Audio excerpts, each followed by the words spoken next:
የዋህብያ ወጣቶች ከኦርቶዶክስ ተዋህዶ ሃይማኖት የአደባባይ ክብረ በዓላት ጋር ለመመሳሰል ብለው በሃይማኖታቸው ውስጥ አዲስ ክብረ በዓል እንደመሰረቱ የነብያቸውን ንግግር የሚጣረስ ከእስልምናም የሚያስወጣ አዲስ እምነት በዓል እንዳመጡ ታውቃላችሁ።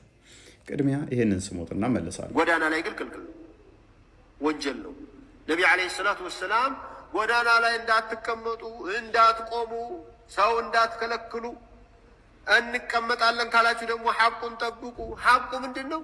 ያለፈው ሰው ሰላም አለይኩም ካላችሁ አለይኩም ሰላም ማለት አለባችሁ። አጅነቢ እንዳታዩ ተከልክላችኋል። መሄጃው እንቅፋት እንዳትሆኑ ተከልክላችኋል።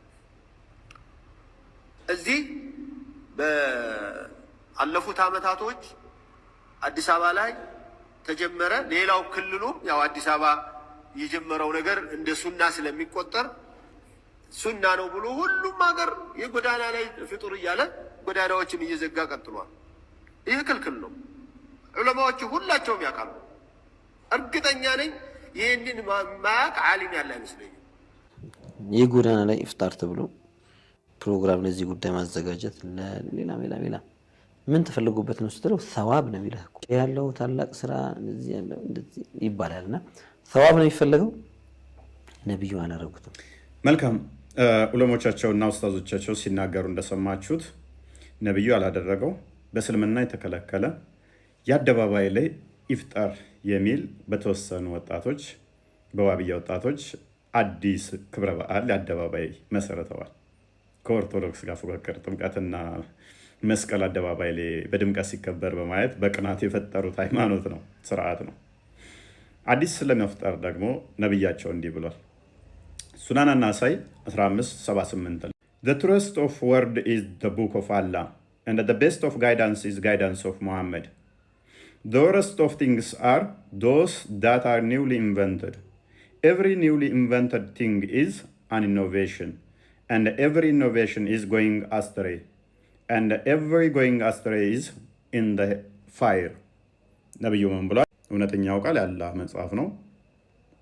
ትክክለኛው መመሪያ የሙሐመድን መከተል ነው። አዲስ ፈጠራ ሁሉ ከጥመት ነው። ጥመት ሁሉ ደግሞ ገሃነም እሳት የሚከት ነው ብሏል። ስለዚህ አዲስ የሚፈጠር ስርዓት ሁሉ ምንድነው? ገሃነም የሚከት ነው። ሙሐመድ ያላደረጋቸው ነገሮች በሙሉ አዲስ የሚፈጠሩ ነገሮች በሃይማኖት ላይ ጥመት ናቸው። ጥመት ሁሉ ደግሞ እሳት የሚከት ነው ብሏል።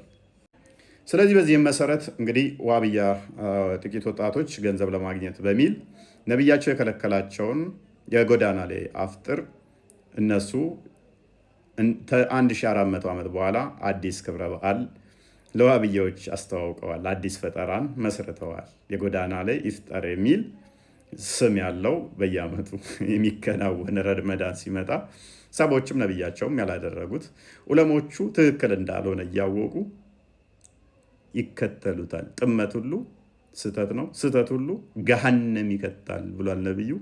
ስለዚህ ይህን በዓል የሚያከብሩ ገሃነም ገቢዎች ናቸው ማለት ነው። ከዚህ ጋር በተያያዘ አሁን ላይቭ ላይ ነን። ኑ ከዚህ በኋላ ጠላትን መማረክ ማንበርከክ የእናንተ ስራ ነው። በነገራችን ላይ እንድታውቁት የትግላችን ቀመር መሰልጠን፣ መደራጀት፣ መማረክ፣ መታጠቅ ከዚህ ያለፈ ፎርሙላ የለም።